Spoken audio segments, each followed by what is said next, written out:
Boa tarde, bem-vindos todos vocês que nos acompanham pelas redes sociais da Casa do Caminho, para mais uma palestra da tarde de hoje. O nosso tema do Evangelho é não saiba a vossa mão esquerda o que se der a vossa mão direita.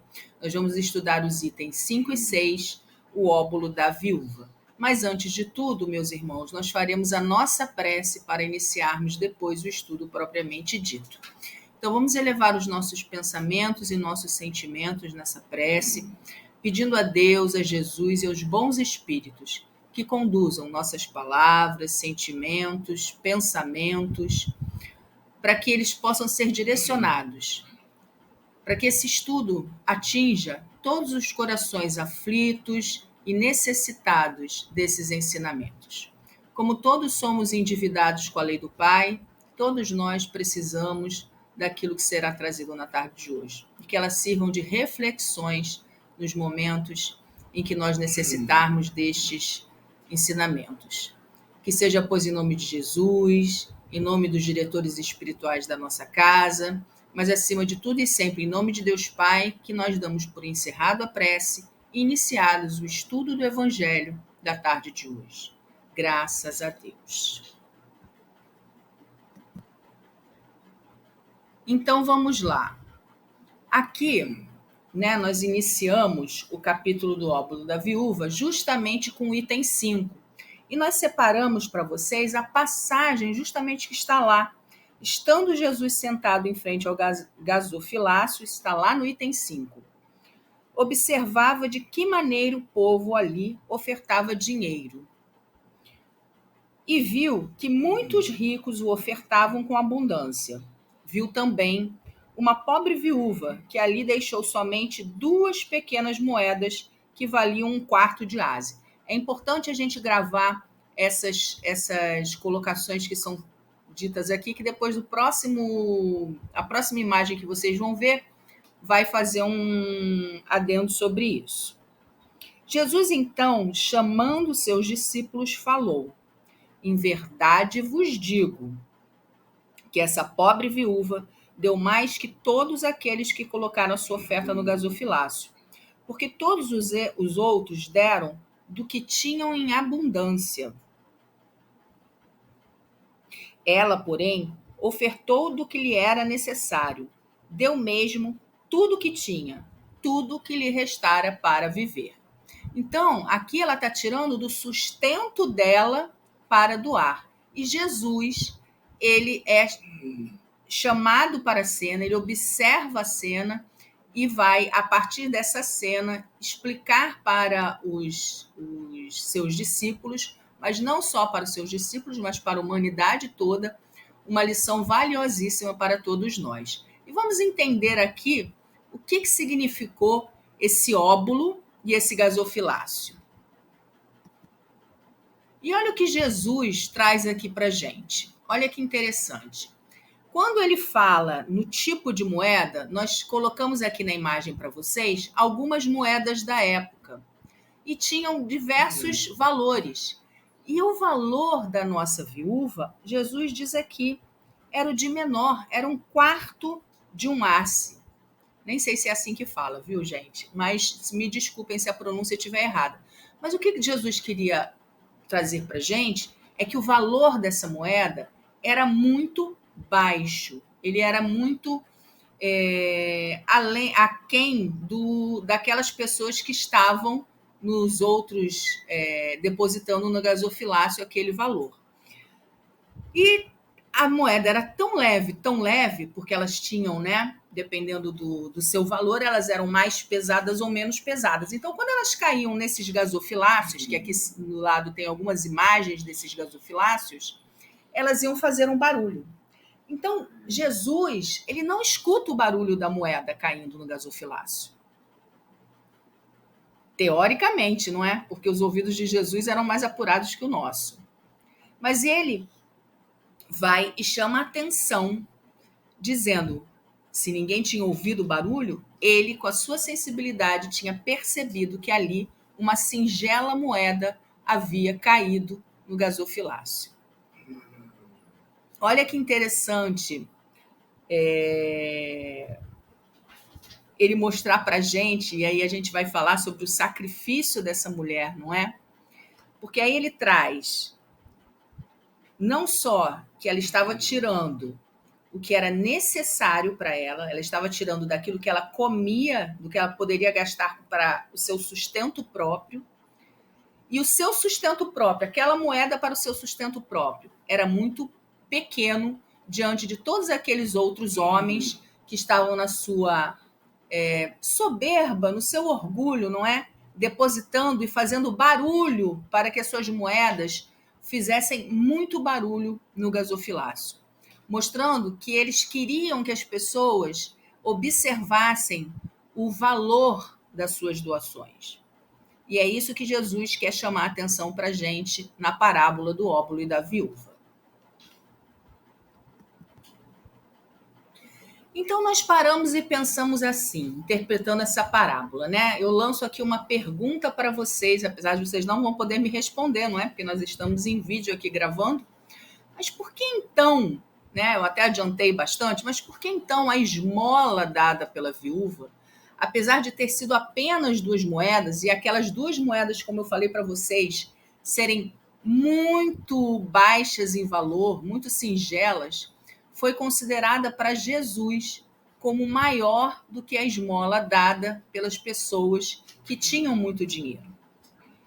Então a gente responde, porque justamente a viúva, mesmo tendo pouquíssimos recursos, mesmo aquele dinheiro indo fazer muita falta para ela foi capaz de doar aquelas moedas, mesmo que ela vou ser redundante aqui, mesmo que ela fosse faltar em alimento para ela e para o filho dela. Ela estava pensando, acima de tudo, no seu próximo do que nela mesma. E aí Jesus alerta para a verdadeira caridade. Pense nos outros antes de pensar em si mesmo. Será que a gente já consegue fazer isso? Difícil, não é, meus irmãos? A gente normalmente é aquela velha frase mesmo, farinha pouca, meu pirão primeiro. A gente costuma dizer que isso é para os outros, mas na realidade todos nós ainda, na sua grande maioria, não vamos dizer todos, não é? Mas na sua grande maioria, nós ainda temos esse pensamento. Nós estamos num exercício muito grande mesmo, de ter esse ensinamento, de aprender esse ensinamento com a nossa viúva, de começar a dar para o outro pelo menos aquilo que nós temos. Agora, quando nos falta, o que normalmente nós fazemos? Reclamamos, choramos, desesperamos, porque ainda somos adolescentes espirituais, não é? E aí fica a pergunta: você pratica alguma caridade? Qual caridade será que nós praticamos? A gente vai ver que é possível nós fazermos muito mais, porque olha só, tem um capítulo no Evangelho que fala assim, que todos nós, independente da situação, então até aquela pessoa em situação de rua, ela pode praticar a caridade. E isso é muito legal, porque eles praticam. Se vocês conversarem com os coordenadores e trabalhadores do Grupo Alta de Souza, que é o grupo da nossa casa, que vai assistir os moradores de rua, né? Uma população ainda pequena do nosso trabalho, porque nós sabemos que essa população cada vez mais cresce, mas a gente já consegue atender aquela população de moradores de rua, eles nos dão lições valiosas. Nesse Natal, nós ouvimos a mesma coisa. Alguns que já tinham sido servidos, eles começam a chamar os outros irmãos para receber o alimento. Eles não aceitam ficar com comida a mais. Primeiro, porque eles moram na rua, não vão ter lugar para conservar. Isso é muito sábio da parte deles. E a outra é como se eles tivessem uma certeza, coisa que nós não temos, não é? De que depois virá uma outra pessoa trazer uma quentinha, suprir aquela necessidade deles. Então eles vão pensar no outro irmão que não comeu, como eles que já haviam comido, e eles vão chamar esse irmão, onde eles estiverem, para suprir a fome do outro. porque a sua já foi satisfeita. Eles não vão cair na gula, como muitas vezes nós, que já temos a nossa geladeira cheia, que já comemos demais, ainda continuamos comendo, mesmo passando mal. Olha que interessante. Isso é uma forma de praticar a caridade, mesmo numa situação total de miséria, de abandono. Eles estão dando exatamente a lição como a viúva, como a que Jesus manda todos nós aprendermos a fazer. Pensar no outro antes de pensar em si mesmo. Então, continuando aqui, o óbolo da viúva, ela é o símbolo da caridade mais pura, porque foi dado do coração dela, não é? Ela deu tudo o que ela tinha para dar, talvez até do que ela precisava. Isso eu estou repetindo só para a gente fixar essa ideia do estudo de hoje. Então, aquilo que era o seu alimento, o alimento do seu filho, porque ela estava com uma criança de colo, não é? Ela vai e dá para o seu próximo. No entanto, a caridade entre os homens que crescem espiritualmente, a gente também tem que entender que existe essa outra forma, não é? Que vai preencher os nossos corações de diversas possibilidades. Então, não existe só a caridade material, também vai existir a caridade moral, não é? E aí a gente vai falar muito rapidamente isso, porque é o tema da semana seguinte. Então, se a gente já compreende também, porque nós temos que entender que cada um de nós que está em caminhada evolutiva, estamos num degrau de evolução diferente. E entender que esse grau de evolução de todos nós não dá salto. Então, a gente não tem que ficar esperando do outro, nós temos que esperar de nós e entender que nós também temos um processo demorado, não é? E não devemos exigir aquilo que ainda não conseguimos. Olha o que nós falamos. Nós, às vezes, não conseguimos dar do que nos falta. Talvez a gente ainda não seja como a irmã do óbolo da viúva, mas a gente já consegue dar o mesmo que nós temos para o irmão. A gente já consegue dar alguma outra coisa. Isso já é uma evolução. Então, as pequenas conquistas que nós vamos fazendo nesse campo da caridade tem que ser comemorada, sim. Porque quantos caminhos que nós já fizemos até chegar aqui? Quantas vezes a gente nem pensou no outro, não é? E hoje nós já estamos pensando, nós já estamos, se não conseguimos dar por inteiro, pelo menos nós já estamos sendo mobilizados no nosso sentimento para tudo isso. Então, se nós já compreendemos que a evolução não dá saltos, mas tem uma sequência de passo a passo, de vida a vida, jamais o ser humano, mesmo acompanhando grandes mestres da filosofia espiritualista, pode pretender a fazê-la na sua perfeição que lhe cabe com o coração em Jesus. Então, a gente pode não estar fazendo na perfeição, mas não tem problema. É importante estarmos fazendo da melhor forma que pudermos, melhor do que não fazermos. É aquilo, a gente usa, eu uso muito na área que eu me formei, e vejo muitos profissionais falando para as pessoas que começam a atender e trabalhar, que fala assim, é preferível fazer com o que você tem e melhorar com o tempo do que você ficar estagnado e parado. É isso mesmo. Faz, depois melhora. É exatamente a ideia que está sendo trazida aqui para todos nós. Por quê? Porque à medida que nós formos evoluindo, à medida que nós formos mexendo nesse projeto, a gente vai melhorando esse projeto. Portanto, meus irmãos, mesmo que as pessoas não sintam como a viúva do Evangelho, o amor de se doar em prol do outro, dos que sofrem, já está fazendo para a gente um grande começo. Por isso que eu falei, vamos comemorar desde as pequenas vitórias, porque isso já é nós sairmos da estagnação, não é? Isso já é nos colocar em movimento em prol dos nossos irmãos. E aí existem diversas maneiras da gente poder ser útil. Quando a gente lança lá a pergunta, olha só, você já praticou a caridade? Claro que nós já praticamos e existem diversas formas da gente praticar a caridade, E essa é a intenção com essa imagem.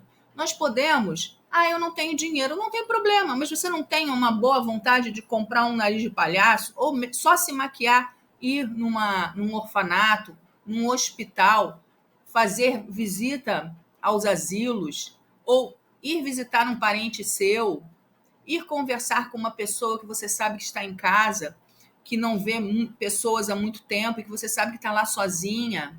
Então, assim, existem diversas possibilidades da gente praticar caridade.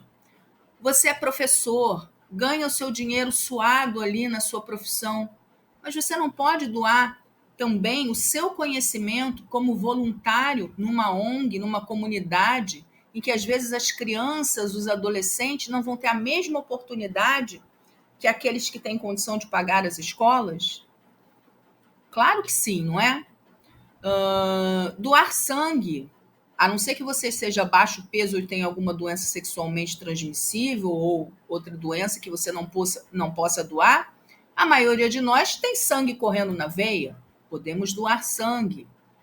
Doação de órgãos, aqueles que partem ou os nossos queridos, a gente ali se colocar à disposição de quando partirmos, podermos doar os nossos órgãos, não é? Porque sabemos da importância daqueles que estão na fila dos transplantes. Então, nós já não estamos mais pensando só em nós estamos pensando que nós podemos ali estar até salvando vidas, porque aquele corpo, não é? Aquele órgão não vai ser mais necessário para nós quando estivermos morrendo, mas talvez vai ser necessário para aquele que está lutando para continuar vivo. Olha quantas possibilidades nós temos de ajudar os nossos irmãos.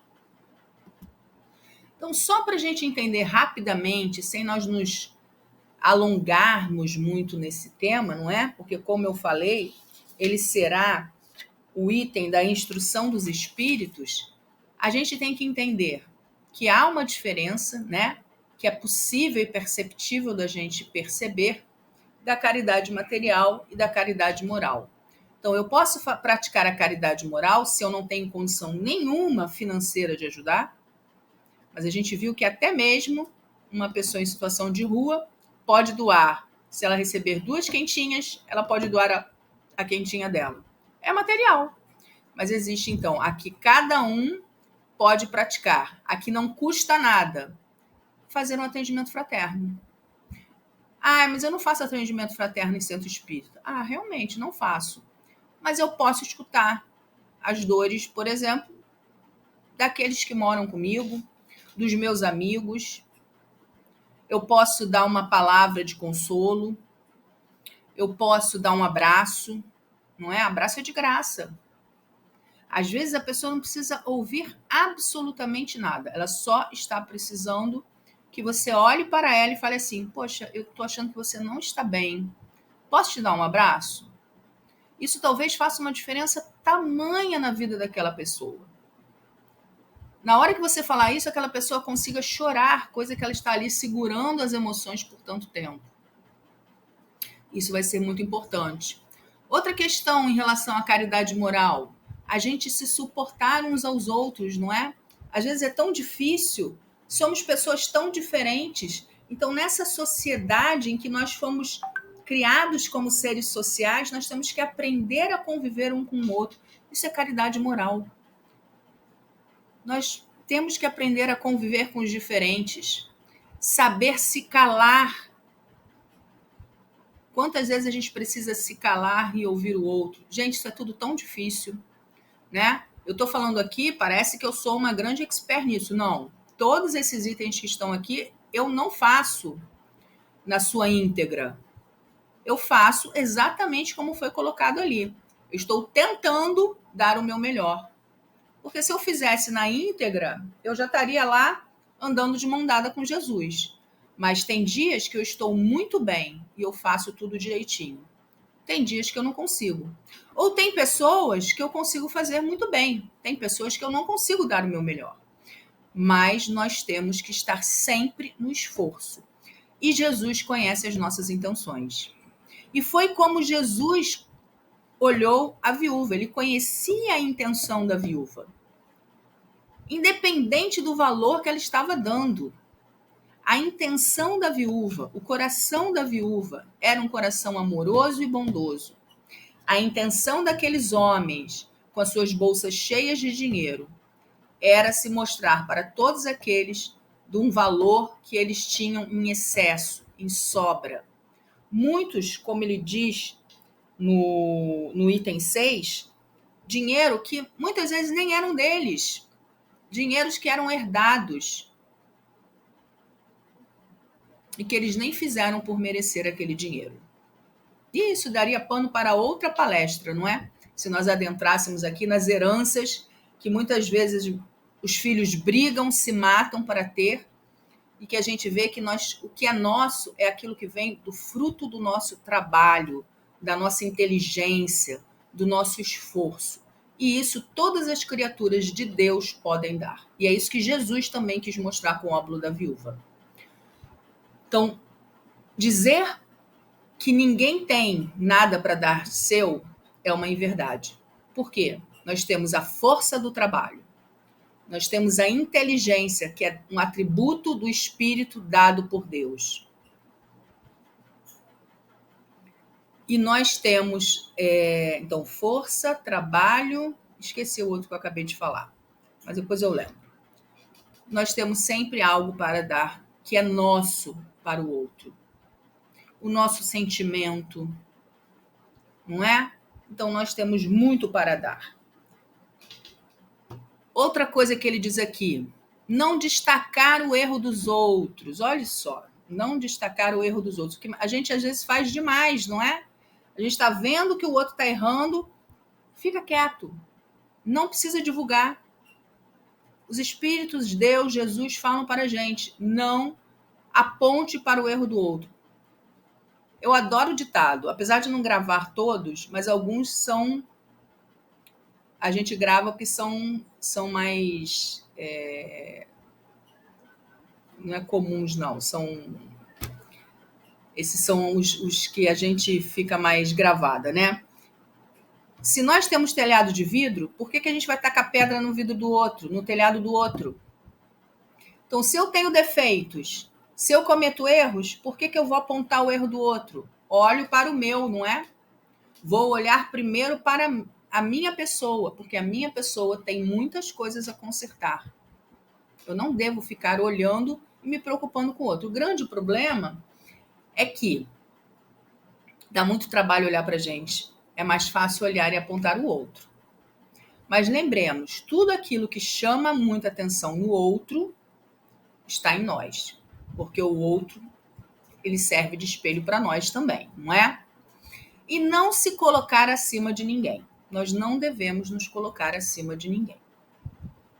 Nós temos que nos colocar todos como filhos de Deus, nunca superiores a ninguém. O único ser superior é Deus, superior a todas as criaturas. O nosso irmão maior é Jesus, que foi esse irmão que foi nos dado como modelo e guia da humanidade para os ensinamentos, para nós sabermos como nos comportarmos diante das situações da vida. De resto, meus irmãos, temos espíritos que estão caminhando mais à frente que nós, espíritos que estão no mesmo patamar que nós e espíritos que estão abaixo de nós. Mas todos nós tentando chegar no mesmo caminho, que é o da perfeição relativa. E nós chegaremos lá, cada um no seu momento.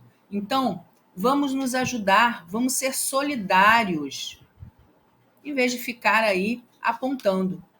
Então, quando a gente estiver lá, né? Eu estou gravando aqui a minha palestra, mas estou com meu marido aqui do lado gravando a minha palestra.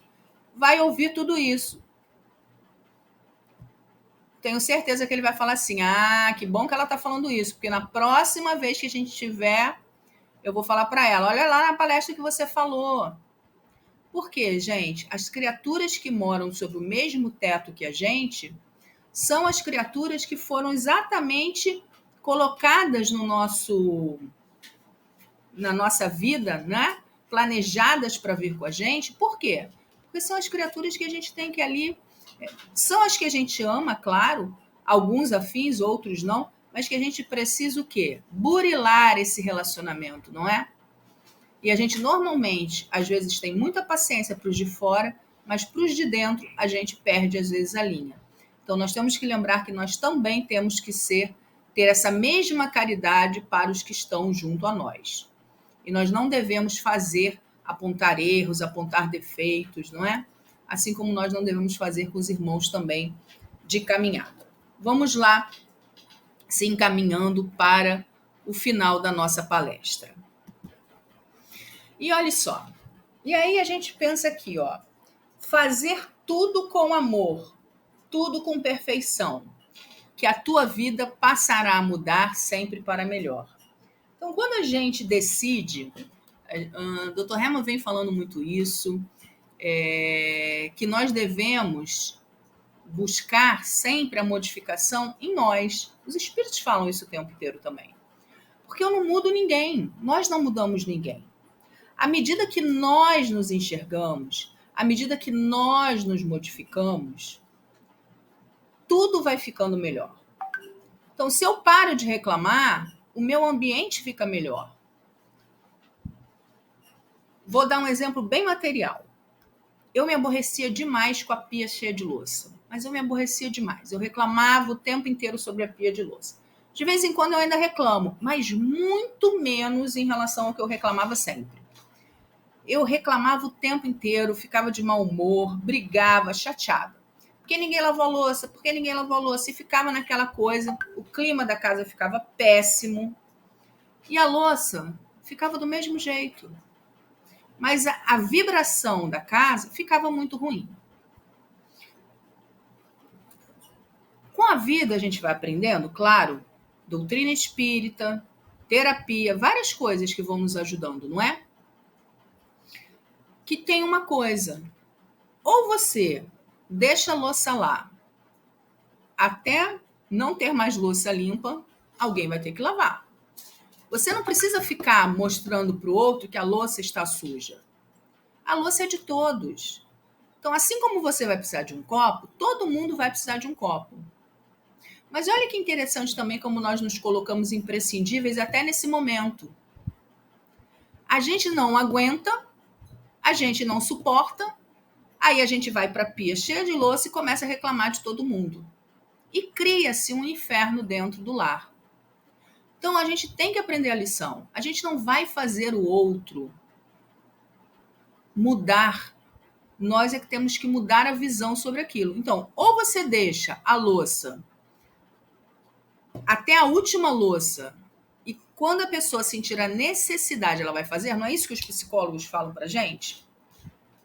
A mãe também é um bicho muito interessante, não é? Ela fala assim para os filhos: ah, eu quero ver o que vai ser de vocês quando eu morrer. Adora falar isso.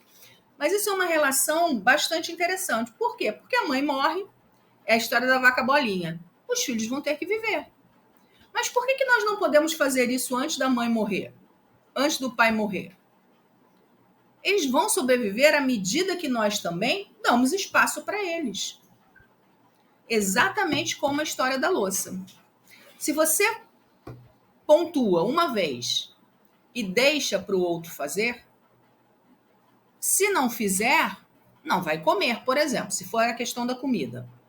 Agora, se você reclama que ninguém faz a comida, mas você, na falta, vai lá e faz, desculpe, ninguém está ensinando ninguém. E depois nós ainda vamos reclamar da ingratidão dos filhos. Então nós temos que aprender muito, meus filhos, temos que aprender muito. Não só as criaturas que convivem com a gente que estão erradas, nós também no modo operante com as criaturas. Mas nós não modificamos os filhos, nós não modificamos os pais, nós não modificamos os nossos queridos amigos, nós nos modificamos. Então, a gente tem que modificar aqui, começando a fazer tudo o que nós podemos com muito amor. Perfeição no sentido de não sermos perfeccionistas, não é? Mas essa questão do amor mesmo, nos dedicarmos ao que fazemos, até para gostarmos do que estamos fazendo, que a nossa vida vai passar a ser bem melhor, bem mais leve, com menos peso, com menos cobrança. O nosso lar vai ter mais vibração, o nosso trabalho na casa espírita vai ser melhor. Senão, a gente vai viver nos muros de lamentação.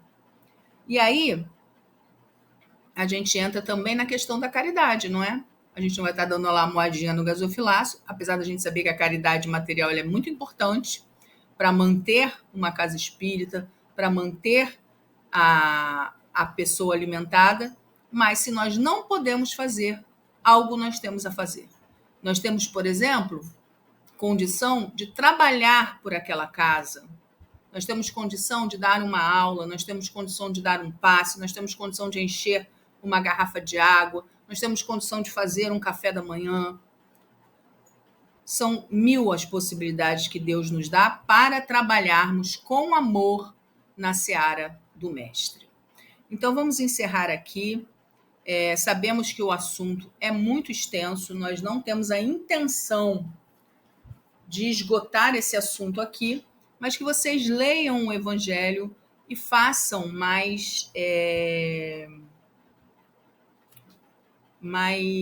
meditem mais sobre o assunto, para que vocês também tirem as suas ideias e as suas avaliações, não é?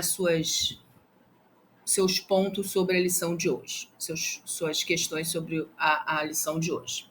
Então, vamos fazer a prece, elevando nossos pensamentos mais uma vez, agradecendo a Deus, agradecendo a Jesus, primeiramente, a oportunidade de estarmos aqui, Senhor, vivos, com as nossas cabeças, com os nossos pensamentos, de certo modo, abertos para que essas lições, para que essas explicações possam adentrar os nossos corações e, de certo modo, mexer com as nossas estruturas. Que possamos ter um final de sexta-feira debaixo do teu amparo e da tua proteção. E que amanhã, sábado, possamos estar todos juntos reunidos na nossa casa, trabalhando na seara do Mestre Jesus. Que seja, pois, em nome de Jesus, em nome dos bons espíritos, em nome dos dirigentes espirituais da nossa casa, mas acima de tudo e sempre em nome de Deus Pai, que te pedimos, ao encerrarmos a prece, encerrarmos o estudo do Evangelho da tarde de hoje. Que assim possa ser, graças a Deus.